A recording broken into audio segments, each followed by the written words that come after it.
Pablos, Director and Technical Lead in MLab. And today we're here, we're collaborating with Giga, and we're going to talk about what we do and how you can help us doing what we're doing. And yeah, maybe next slide where we introduce who we are, first starting with MLab. Vesna, can you move to the next slide, please? Yeah. So I think that more or less all of you or most of you know about the MLab. So, but I will give a short introduction to refresh your memory or highlight some points that you may not know. So MLab is an open source, non-commercial project. We have been founded in 2009, and the main things we do is that we maintain a worldwide server platform on which researchers can deploy open source experiments. So what we do with this platform, it's we measure the internet, and in fact, one of our most popular experiment and test that we are doing is NDT, which is a speed test that users can access it through Google search. There are several other ways that they can access it, but the most common way is in Google search. So if you type how fast is my internet, Google search gives you this blue button. And if you click, you run a test against our platform. Now, every time a user runs a test, we collect the data, we collect the results, and we save the data as open data. So since 2009, we collect internet measurement tests, and we make it universally accessible for everyone. And our data have been used and are still being used for research purposes, for policy making purposes, for different use cases, and the prominent use case is the use case of Giga for monitoring school connectivity. Finally, some key facts, it's that our platform right now has more than 400 servers all over the world in more than 40 countries, and in that map you can see the locations of our servers.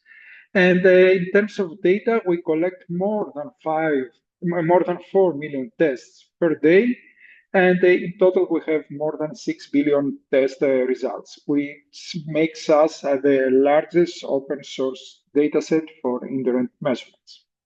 And with that, I would like to pass it to Maria from Giga.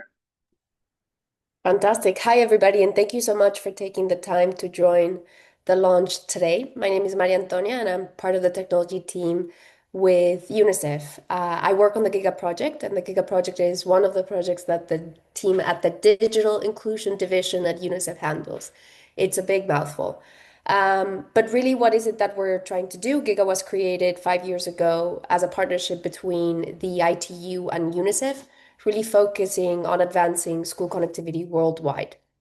When we started our work, we aligned across four areas of work. One was mapping, which is really helping governments create an accurate and complete baseline of where schools are and their connectivity status. Then modeling, which our partners ITU lead, which is understanding a little bit about the infrastructure available to those schools and what it would take to bridge the gap or to put together a project proposal for the set of, for example, unconnected schools, and then with financing and procurement, which then dabbles into convening the right partners to think about how to cover CapEx and OpEx, and then procurement, which really hones in on best practices on procuring for the service and really leveraging UNICEF's sort of global might and capillary in bringing down the cost of connectivity. Now, I sit in the mapping work very closely, and I am stewarding our monitoring work. What does that mean? That as part of that school connectivity baseline, we want to have a pretty good view of whether a school is connected or not in a way that's helpful to the decision makers that we work with. And that's generally a Ministry of Education person. It could be sometimes the Ministry of ICT or the regulator, but most of the time it ends up being Ministry of Education. We've been working with Measurement Lab already for, I think, a few years, 4 or 5, and I will tell you a little bit about the measurement work that's or rather the problem statement that motivates us to come together today to launch this community of practice. Some of the rather than saying obstacles, some of the challenges that we have on the measurement space and how an organization like UNICEF is trying to um, really move forward, move towards an analytic framework that helps us generate data that our end users, again, here, they are government policymakers, can use to drive forward more equity and more actions in how schools get connected. So that's quite broad. There's other members of my team here on the chat, so you'll be able to see them as well in the list overall. Um, Fantastic. So if we could go to the next slide, please. I'll talk to you a little bit about the framing of why are we launching this community of practice? Why is Giga and MLab working together in this? So generally, we all sort of know that connectivity has become foundational infrastructure for education. With different technological milestones, we reshape what becomes essential infrastructure for a child-serving facility like a school is. A long time ago, this was water, then it was electricity. Nowadays, these core digital networks that really drive better outcomes for teachers and students is connectivity. However, we still lack a consistent way to answer some of these questions. For example, are schools actually connected? Is the connectivity sufficient for teaching? Is it sufficient for learning? Is it reliable? Is it usable? Is it accessible by everybody in a school? Does the measured performance reflect real student experience? And even more, does it reflect facility level? So, answer to these questions matter because they help create baselines and action plans for policies and other interventions for projects. Broadly, they support accountability for public investment, prioritization, and always, and hopefully this is what we're aiming for, is better outcomes for students and teachers. And I would say that I think everybody in this room would agree that a policy that has, for example, a requirement for a minimum 10 Mbps of bandwidth for all schools isn't really all that useful when we consider sort of the different factors that affect a single school or facility. So I'll go over in the next few slides of some illustrative scenarios or some cases that we've come across of areas where the school context and the measurement context sort of butt heads or generally create very interesting questions that for one reason or the other, it could be very well because of the absence of expertise. And that's why we're convening these community of practice that we just still don't have answers to right now. So here I'm showing you a West African country that the schools, I think generally 5% of the schools are connected per the information management system. This school here that I'm showing you has a 1 GB month cap, and they do have connectivity or what the government defined as connectivity, but that means that that the teacher can access the information management system and log in grades. It doesn't work that well though, and there is a paper-based backup here in the school walls, and this school here is technically connected, and it has a data rated connection, like with a pipe exclusively to the Ministry of Education. No general internet access, so depending on the test that you're triggering to measure this connection, it might or might not return sort of as the outcome a functioning link. Now, on the next scenario, we see a Central Asian school. And here we're pivoting a little bit more to that measurement side, right? It's a well-provisioned network. There are sufficient end user devices, a breadth of them, computers as well as tablets. And there's around 300 students during the same shift attending the school. And in the curriculum, not only is there a requirement for weekly IT lessons, but there's sort of the will and the interest to already move into AI and robotics and so forth. And here there's a blend of active and passive measurement here. In the top chart, we see uptime drops for multi-week stretches at a time. In the bottom, this is where we see passive throughput measurements and sort of for a 310 student body, this is a router level measurement that oscillates between 2 to 8 megabits per second.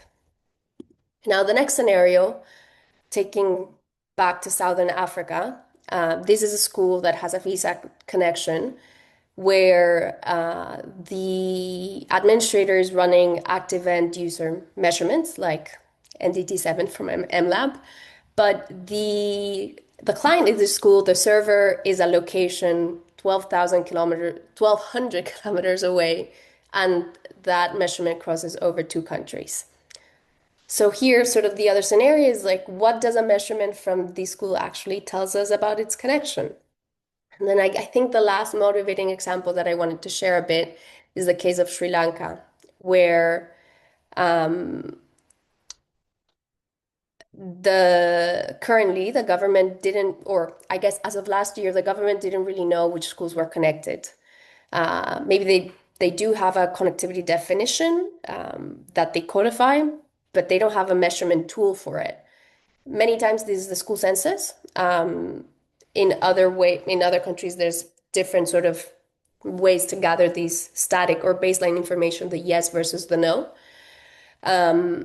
And this matters to the government of Sri Lanka because in the absence of knowing which schools were connected, when someone, say a multilateral organization, an NGO, community network comes to the Ministry of Education and says, hey, I want to connect unconnected schools. Can you tell me where they are? That's really hard. And then ad hoc efforts need to be launched, a survey, an in-person data collection needs to be launched. And so in some of the settings where UNICEF works, connectivity data isn't collected systematically or rigorously, or there's really, in some cases, connected could mean many, many different things. And so the the question here is, or rather sort of the motivating example here is, what does a baseline of connectivity data enable policymakers? What types of decisions does it help them to do? Now, today, if we could go to the next slide, we come across this scenario where there's tooling, there are protocols, people are measuring at the router, at the access point, at the CPE, at the provider's edge, at the gateway, everywhere, some in only 2 points, some in only one. But our measurement approaches all vary quite a lot.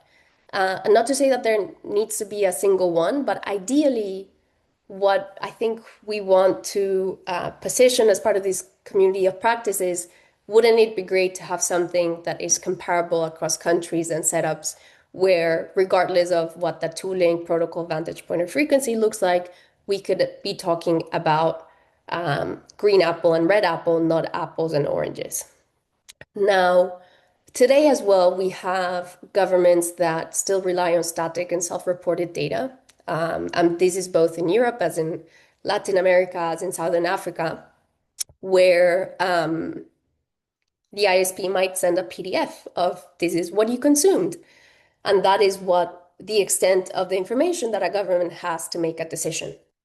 In other cases, they do have very advanced and very well provisioned network operation centers, but this isn't always the case, right? So on one side, what we want to position here or share with you as part of the community of practice is we have a very technically robust, knowledgeable measurement community. And on the other side, you have governments that continuously, sorry, I'm going to take a little water break. On the other side, we have governments that are changing the way in which decisions are made just from these static sort of declarations of connectivity to wanting to know more what's happening in real time. Is it sufficient? Can I have information on this good that I'm provisioning, that I'm paying for, and is it delivering what sort of they wanted to deliver? So I wanted to start off with this framing of why this matters, because there's this broad structural gap between what is measurable and what decision makers in this space that Giga operates in, which I think is maybe a space that many of you operate in, um, what the gap is between the measurable and what decision makers can use to make decisions. So um, some some ideas here around what might resonate or what type of frameworks we're looking for from the Giga point of view, something that's interpretable, reproducible, and policy legible. I want to end here before passing it back to Melissa to introduce the community of practice with just a quick note of Giga's overall sort of monitoring portfolio. Right now, so as I mentioned, we have been collaborating with MLab for a while now, and we have been actively deploying a software tool in end user devices. So this goes in a computer in a school in one of the countries that we work in. And the idea is that we get more than that static point in time measurement of how the network is performing. So Gigameter is that open source measurement tool. It runs MLab's MDT7. It runs it on a schedule, and it does both speed tests and pings. And here, what we're sort of trying to introduce is that UNICEF's forte is having clarity on what might be helpful to a policymaker and having access to the countries and to the spaces where measurement data might resonate and might advance better outcomes for children and learners. We have this tool, we have the ability to work with different countries and to get tooling into schools. We do have some constraints, right? It has to be scalable, it cannot be costly. But this is one of the bets that we're currently sort of betting on, which is Gigameter as this measurement tool that gets us useful data that if we figure sort of the insights framework, then we can deliver really good actionable insights to governments. So I just wanted to share that the tool also we've been rolling out, and this is where a lot of our sort of measurement questions also surface from. Thanks. Back to you, Melissa. Thank you so much, Maria. So taking a step back from the work that Measurement Lab or Giga does, I just want to talk a little bit about what our intention is around this community of practice. Next slide, please. So we're really hoping to make this a collaborative forum where we're bringing together internet measurement experts, network engineers, education practitioners, policymakers, folks who provide infrastructure, or those who advocate for digital equity. We really want this we need every sectors or every type of expertise to apply and solve these real world problems. And we're hoping together to strengthen how connectivity is measured in schools, translate measurement into actual usable insights, and then align on practical indicators for what it means to have meaningful connectivity. Next slide, please. So we really want this to be grounded in three principles, though, all this work to be technically rigorous, that our methodologies are robust and open, that it allows for global comparison and benchmarking, and that it's practical for real world context, like I mentioned before, that we are helping all sorts of environments, not just the global majority environments. So how will this all work? For the first year, we plan to convene regular sessions. We hope to form working groups. And then we hope this to become a place to share measurement approaches and come together with some research and document that in the technical outputs. And for the first year, it'll be jointly stewarded by Measurement Lab, Giga, and Superbloom Design, who you may not be aware is helping us facilitate and come up with the design of this whole community. And I think, yeah, I'll pass it to Pavlos to go through the actual research questions. So thanks, Melissa, for putting the overall the high-level goals of what we are trying to do. And let's start being a bit more specific about what actually we're thinking to do in terms of research questions that we'll try to answer. So we have we have started an initial research agenda that we are thinking that it's important for school connectivity, that it's important to be explored for school connectivity. And that consists of 4 tracks, 4 work streams, plus 1 work stream that we would like direct feedback from you. So these work streams, it's first about improving measurement tools, then characterization of facility-based connectivity. Third, it's about building the internet quality barometer for education. And four, getting new insights from existing measurement data. So if we start with the first work stream, so that we can give you a little more about a little more information about the context of that work stream. Vesna, can you move please to the next slide? Thank you. So here it's our goal is how to improve, to think and design how to improve measurement tools. So right now, connectivity measurements typically involve speed tests, such as, for example, NTT7, which is the speed test used also by Giga for school connectivity, and ping tests, or maybe some trace route tests that can be used and have been used in similar purposes for facility connectivity characterization. Now, we know that these measurements and platforms for these measurements are mainly used because there are platforms, global platforms through which you can do these measurements and support these measurements, like MLab platform or some other platforms like RIPE Atlas.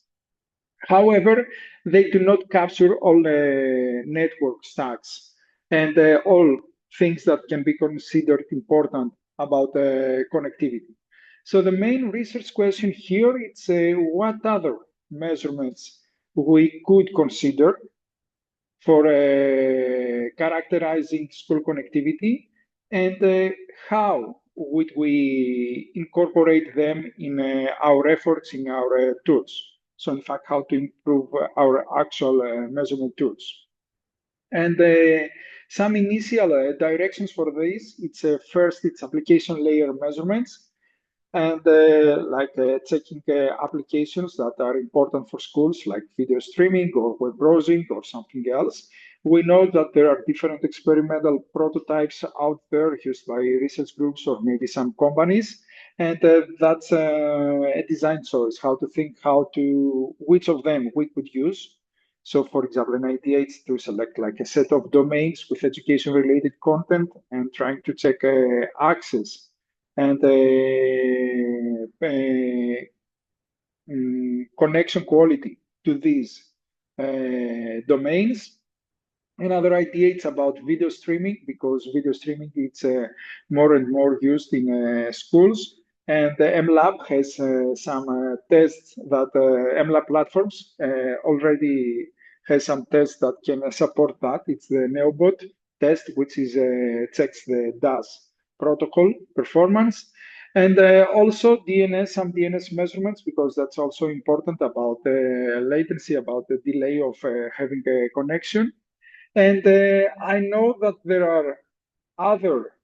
there can be other ideas, and this is something that we would really want your feedback for, because that could lead us to the next version, the next generation of measurement tools for schools.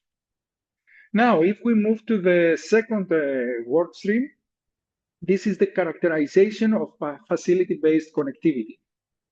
And what do we mean by that? So,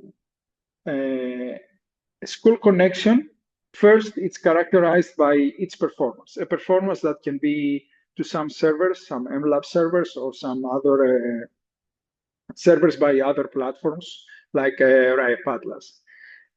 However, it's not only that. A school is connected and should be connected to the entire internet. So how is it connected to the entire internet? This is some information that could be really useful to develop new metrics or new analysis or new indices about school connectivity. And that's information that is currently missing. How we were thinking to approach this problem is the following. Right now, Gigameter does some speed tests that they calculate the performance. At the same time, every time a user, including Giga, does a speed test to MLab servers do a trace route from the server to the client. And we collect this information and it's made publicly accessible. However, we have not leveraged so far that information for school connectivity. So our initial approach would be to collect all these trace routes and see what's the potential in the information they have.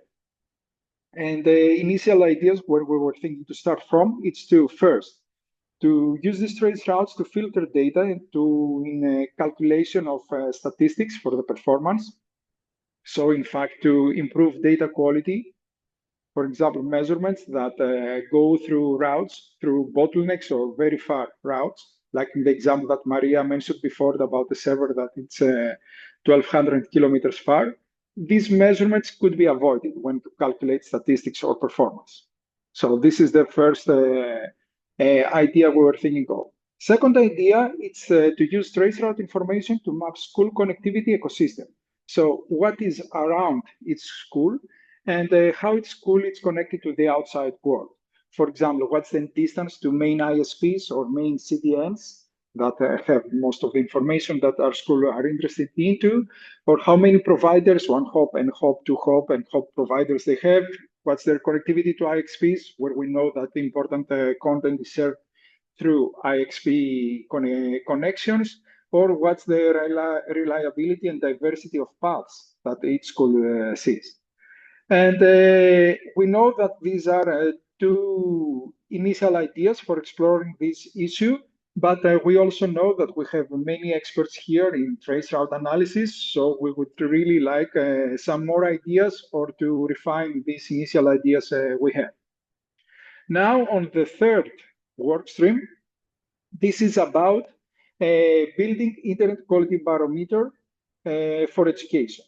So internet quality barometer, or IQB for short, it's a framework that we designed to assess internet quality from publicly speed test data. So speed test data right now give you to the user that runs them and gets the result. They give some numbers about the throughput, upload, download throughput, and the latency.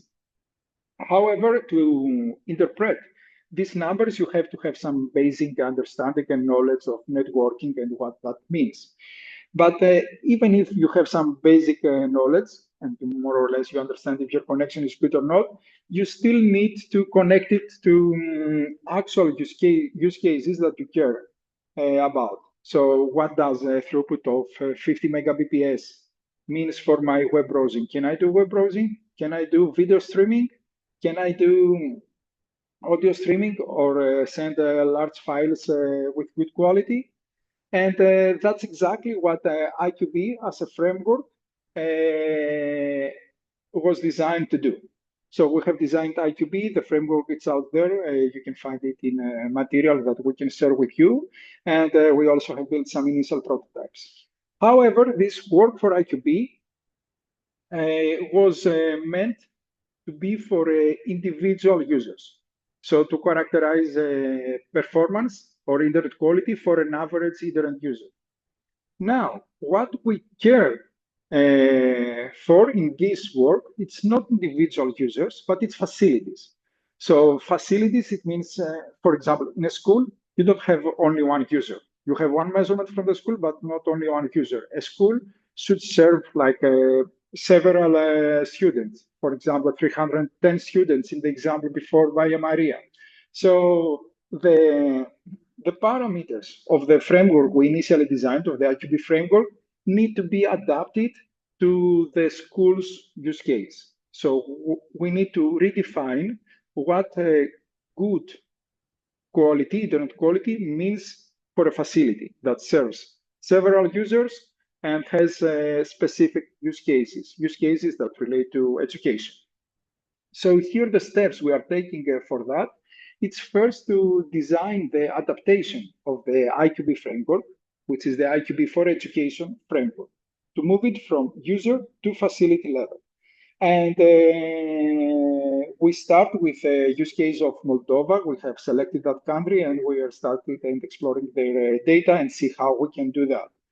Then we will apply the IQB design and try to adapt the parameters and the weights it have in order to give us some meaningful results. And in that effort, there are many aspects that need to be taken into account.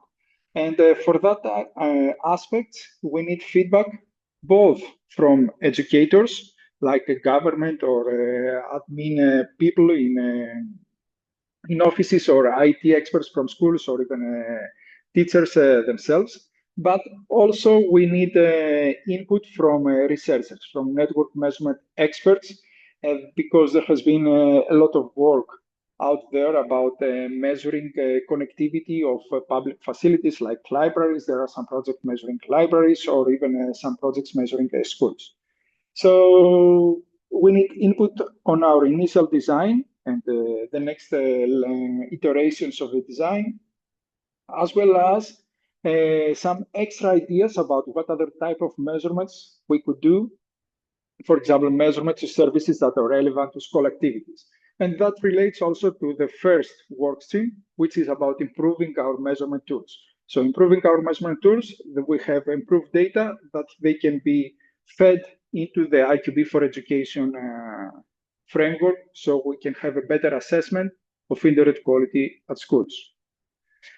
And then at the fourth work stream, it's about what new insights we can get from existing measurement data.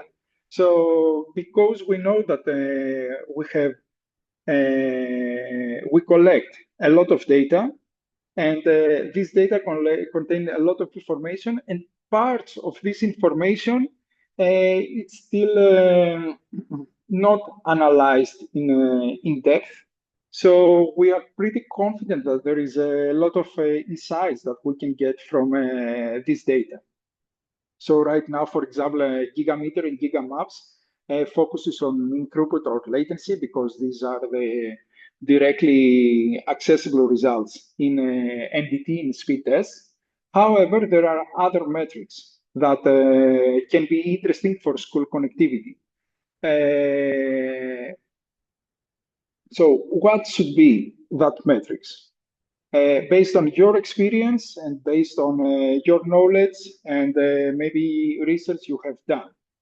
Or based on these metrics, instead of taking just statistical measures like median performance, or some or mean performance, or I don't know, some other percentile, what other diagnostics can be built like that? We have measurements, and we have regular measurements from all this gigameter infrastructure that they give us some time series.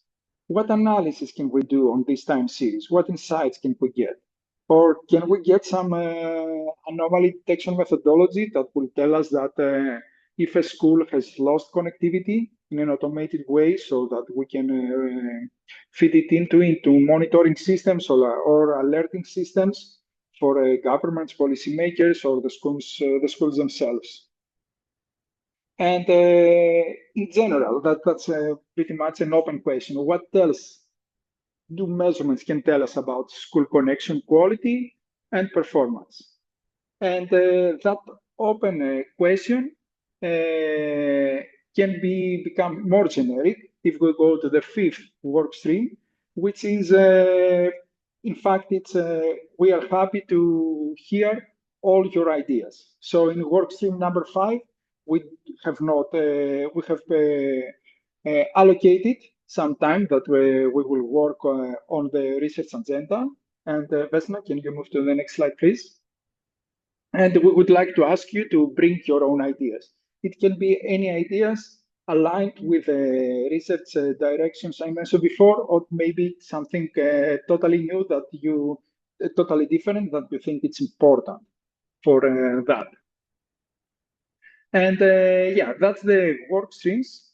And next, we can see how you can participate actually, or the ways we have thought of.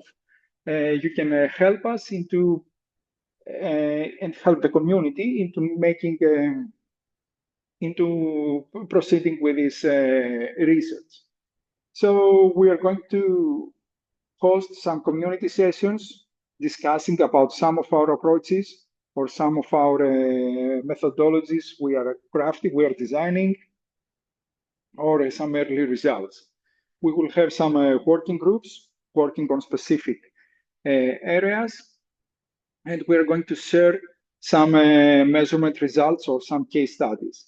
For that, we will need, we would like, and we would be happy if you could provide feedback on the research outputs, or even if you want to participate in pilots or experiments we do, or even if you can, if you would like to contribute your own analysis, or we can join forces and work together on some problem. We can organize some co-working sessions.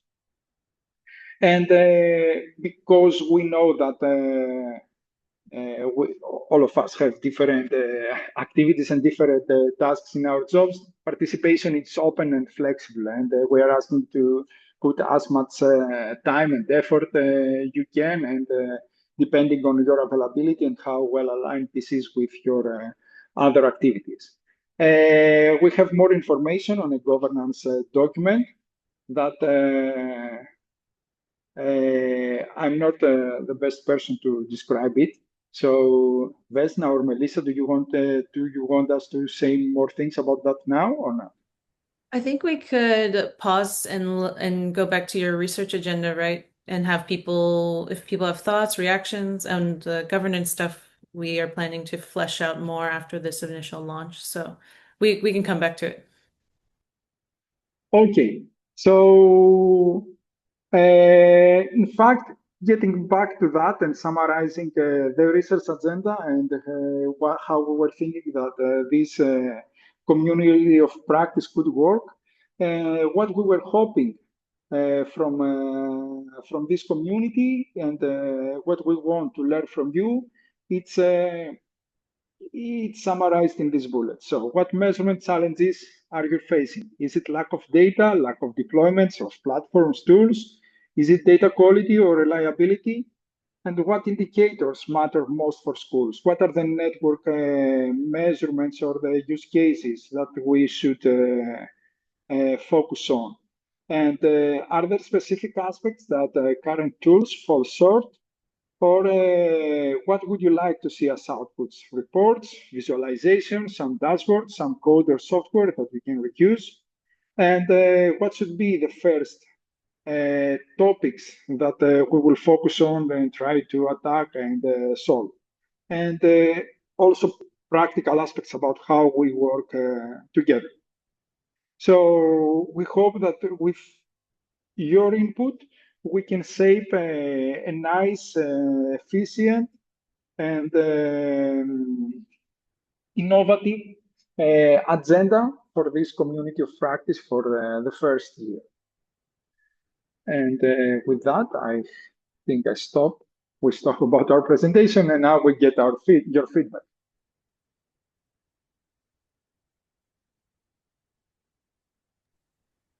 Thanks, Pablos and Maria, for all your presentations. So now I'd like to open it up to all of you. Thank you for listening. And we've shared the document where you can, if you don't want to speak but would like to share your ideas, you can drop things there. But if you're ready to speak with us, and if you want to raise your hand and just if you have questions, reactions, past experience with communities like this, lessons learned, we'll take any wisdom.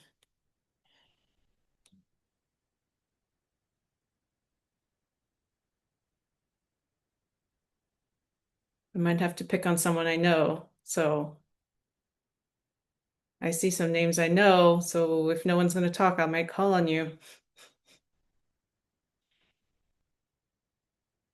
Or maybe asking if someone of you has done some similar work on measuring school connectivity or facility connectivity in that context or in similar context or in a different context. We can start the discussion from there. And if you think based on your experience and your research, if you think that we are missing something in what we presented you in the initial agenda, or you would like to highlight some of the work streams as more important or less important? Can I ask a question? Yeah. Hi everyone. My name is Mia Thompson. I'm one of the co-founders of unconnected.org, and I just want to say great presentation. It was really interesting listening in. Thank you so much. So a part of what we're doing is to obviously connect civic locations around the globe using our impact marketplace. And we are installing gigameters in the schools that we're now connecting in Mexico and in Malawi. And it's working really, really well. One thing that we found though is that when our ISPs are installing the gigameter in the school, we try to support them in terms of how we can see that the gigameter is, or the connectivity within the school is actually used by the students. So how can we potentially look at the amount of IP addresses being used on that connection? So it's not just being installed to show that the school is connected, but the students don't actually actively using it in that sense. So that's something that we've been looking at to see how can we prove further from the gigameter that this is being used by X amount of people during certain times of the day. Hopefully that makes sense. Yeah, definitely that makes sense, but not what. And a question just to understand it better. So for measuring that, for getting this data, what type of infrastructure or deployments do you need? It's like an application, or you need specific devices on school Wi-Fi's, routers, etc. Yeah, and that's something that we've been thinking about and would like to jointly think about with yourselves, that we can obviously prove that their connection on the device that we've installed in the school is pinging higher than 10 or megabits per second, showcasing that there is a strong connection into the school. But how would we be able to showcase that that connection is being actively used? So on our side, because we're managing the connectivity stream into the school, we can see how much data is passing through into the school, like as throughput over a certain period of time. So we can say, okay, that amount of data reflects that there is a lot of people using the internet, hopefully for the right reasons.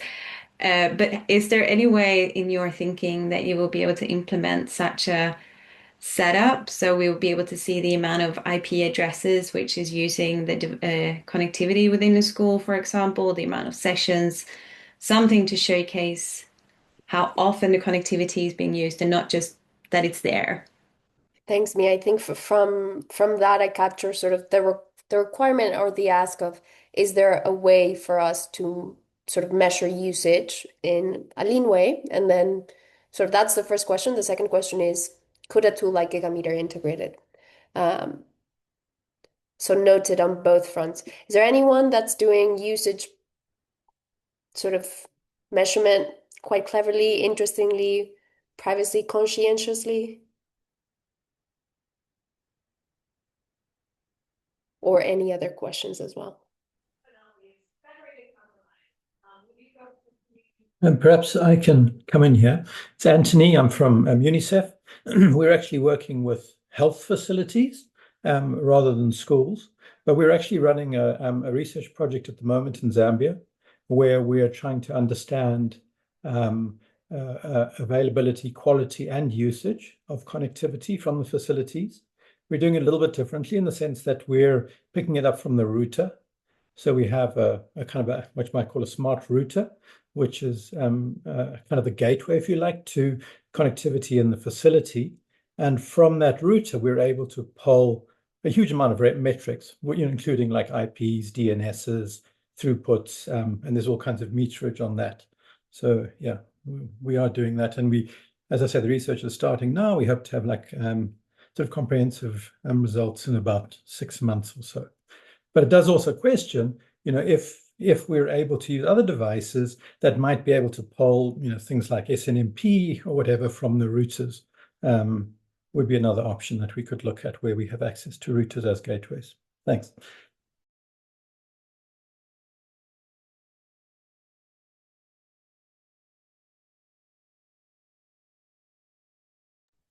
Oh, I see some hand raised. I don't know who went first, so I'm going to say David. Hi. So just one thing I'll mention that we're looking into is if we know IP addresses associated with the institutions, we can probe them externally, and we're trying to see if we can correlate metrics we see from the outside, probing toward the edge of the network, with performance that we see from the inside. So it's sort of an indirect measure of usage, but just to make this concrete, we're running speed tests and then seeing basically, do we detect increased delay, increased loss as a result of that? And so more generally, then we might be able to infer things like, independent of speed testing, is a link congested or is it more heavily used, and comparing baselines, say, in the middle of the night in the local time zone where we don't expect there to be much usage with what we see during the day and how it evolves over the day. So I just wanted to throw that out there. Is certainly privacy preserving, but also very much experimental because we don't know how well this might actually work, but that's an active area that we're working on.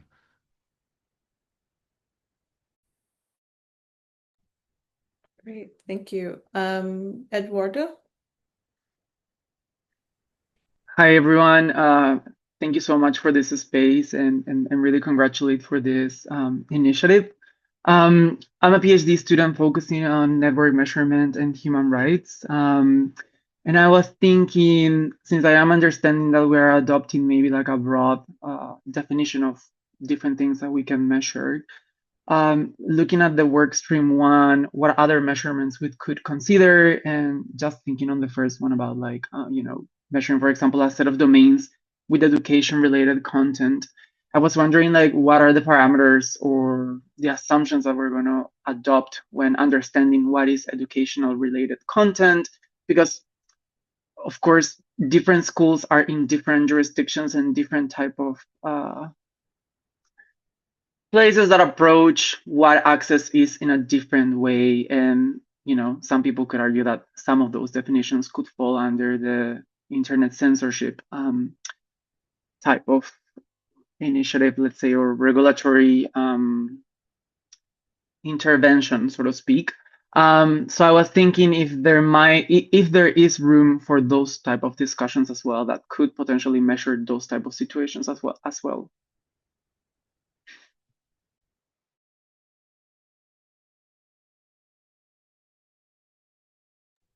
Maria or Pavlos, do you want to respond to that?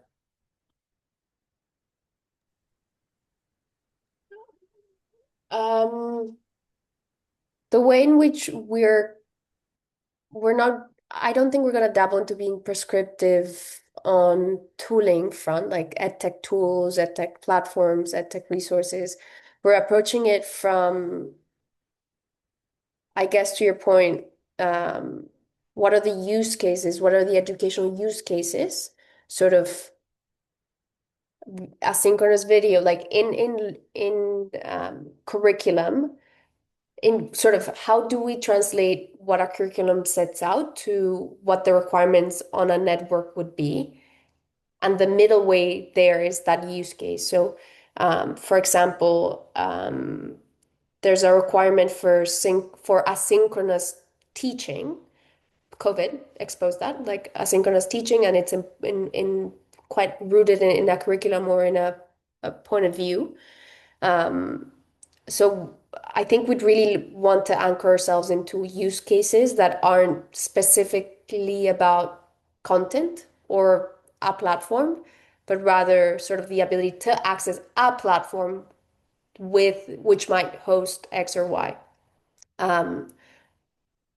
It's not a perfect answer to your question, though. I think the point of view that you're raising about not every context has the same access to same resources.